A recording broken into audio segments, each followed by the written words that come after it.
Hi guys, इस video के अंदर हम हिस्ट्री ऑफ यूएसए का एक और टॉपिक कवर करेंगे, एज ऑफ जैक्सन। इसको rise of democratisation of in USA भी बोलते हैं कि इस दौर के अंदर जो यूएसए के अंदर डेमोक्रेसी जो इसका दौर स्टार्ट हुआ था। तो हम देखते हैं कैसा इसमें क्या हुआ था। ये जो पहले जो सिस्टम थे वो डेमोक्रेटिक नहीं होते थे, मतलब बोलते थे उनको कि डेमोक्रेटिक है लेकिन नहीं होते थे। क्यों नहीं होते थे? क्योंकि उसके अंदर सिर्फ वाइट पीपल ऐसे होते थे जो वोट दे सकते थे। स्लेव्स जो है वो 3 पर 5 और इस तरह के मतलब कानून इतने सारे लगे हुए थे। 1820 टू 1850 तक जो चेंजेस आना स्टार्ट हो गई थी, जिसको एज ऑफ जैक्सन बोलते हैं। और सिमुलेशंस इस चीज़ को एलिमिनेट कर दिया गया कि मतलब एलिमिनेशन कर दी उस चीज़ को कि जो लोग प्रॉपर्टी रख सकते थे वो वोट करेंगे। पहले ये होता था कि जो प्रॉपर्टी रखेंगे वो वोट कर सकते हैं। इस चीज़ को एलिमिनेट कर दिया। उसके बाद 1829 के अंदर एंड्रयू जैक्सन जो वो प्रेसिडेंट बन गए थे।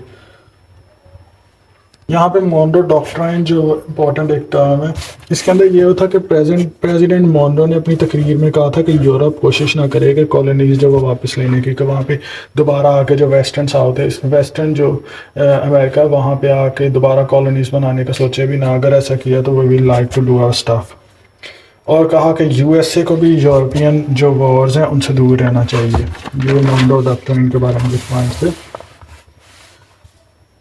और ये मोनरो डॉक्ट्राइन लिखा किसने था? वो थे जॉन क्वेरी एडम्स, इन्होंने लिखा था।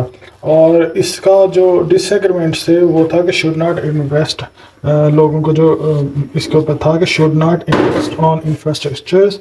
जेम्स मैडिसन की मैं यहाँ पे एग्जांपल दूंगा। ये काफ़ी सारे लोग कहते थे कि इंफ्रास्ट्रक्चर के ऊपर ज़्यादा इन्वेस्ट नहीं करना चाहिए। जेम्स मैडिसन जो कि पहले शुरू में तो सपोर्ट किया था इसके ऊपर, लेकिन एंड पे उन्होंने एक वीटो कर दिया था। और उसके बाद रोड और केनाल इनके ऊपर मतलब ज़्यादा पैसे लगाने के बजाय इनके ऊपर नहीं लगाना चाहिए इस चीज़ के, यानी कि इन्होंने अपोज किया था। उसके बाद जो दूसरा एग्रीमेंट था वो था problem with the second bank of USA. ये मैं आगे बताऊंगा क्या प्रॉब्लम था। और स्लेवरी, ये थर्ड था। ये 3 डिसएग्रीमेंट थे। उसके बाद मिशनरी के बारे में कि outer in the union as, मतलब इसको ना यूनियन के अंदर एंटर कर लिया गया था और एक स्लेव स्टेट के तौर पर। 1824 के इलेक्शन के अंदर जॉन क्वेरी एडम्स जो वो प्रेसिडेंट बने थे यूएसए के। अब डेमोक्रेटिक जो पॉलिटिकल पार्टी थी ये बनाई थी जैक्सन ने, जो कि formally known as Jefferson Democratic Republican. इसमें मिडिल क्लास और लोअर जो क्लास के लोग थे वो ज़्यादा ऐड हुए थे। इसके अलावा एक नई और पार्टी बन गई थी। ये हम देख रहे हैं जैक्सन का जो एरा है उसके अंदर के जो डेमोक्रेटिक एरा जो आया था यूएसए के अंदर, वो क्या क्या उसके अंदर हो रहा था। अब वो पार्टी बनने के बाद एक और नई पार्टी बनी थी जिसका नाम रखा था द विग्स। अब ये पार्टी थी जिसको बिजनेसमैन और बैंकर जो वो सपोर्ट कर रहे थे नॉर्थ ईस्ट के अंदर। और 1828 के अंदर कांग्रेस पास टैरिफ ऑफ 1828। उसके बाद 1832 के अंदर न्यू टैरिफ आया जिसके अंदर लोअर कर दिया गया ड्यूटीज़ को। जैक्सन, अब इसके अंदर ये भी था कि जैक्सन ने जो फोर्स एक्ट जो इम्प्लीमेंट किया था, इसके अकॉर्डिंग ये होता था कि आर्मी और नेवी को यूज़ किया जाए कि टैक्स कलेक्शन के लिए। ये 1832 के अंदर ये वाला टैरिफ का एक्ट आया था।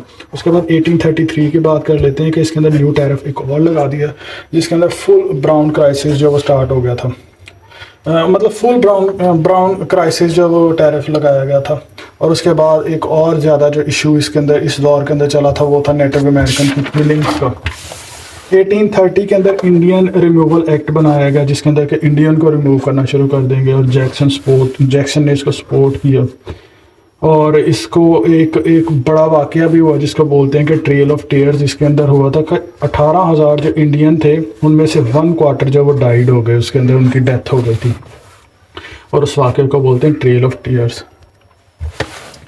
इसके बाद एंड्रयू जैक्सन आल्सो उन्होंने चेंज किया बैंकिंग सिस्टम को। 1832 के अंदर जो सेकंड बैंक ऑफ यूएसए था उनके हेड ने कहा था कि हमें 20 ईयर्स के लिए जो वो मियाद जो हमारी बढ़ा दें। लेकिन जो जैक्सन थे उन्हें लगा कि जो 1836 के अंदर इलेक्शन हुए थे, जो री इलेक्शन हुए थे, उसके अंदर जो इस बैंक ने, सेकंड बैंक ऑफ यूएसए ने इसके खिलाफ जो वो मनी जो वो प्रोवाइड की थी, तो इसलिए सेकंड बैंक ऑफ यूएसए को एक्सपायर कर दिया उसने। और ये वाहिद सदर है जिसने वीटो पावर सबसे ज़्यादा इस्तेमाल की थी, एंड्रयू जैक्सन जो है। अब इसने सेकंड बैंक ऑफ यूएसए को एक्सपायर कर दिया।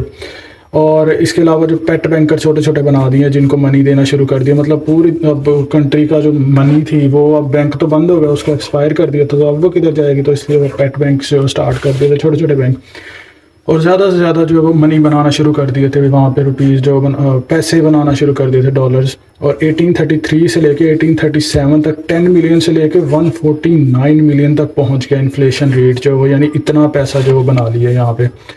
और पैनिक ऑफ 1837 जो है ये एक वाक़या मतलब टाइम की जाती है कि पैनिक ऑफ 1837 क्या है, उसके अंदर ये है कि इकॉनमिक कोलैप्स हुआ था, और ये ऐसा कोलैप्स हुआ था जो 1843 तक जो वो चलता रहा। और जैक्सन को बैंकिंग पॉलिसी यूएसए की हिस्ट्री के अंदर सबसे ज़्यादा जो डिज़ास्टर्स पॉलिसी बनाने वाला सदर है वो समझा जाता है। अब इसका असर ये हुआ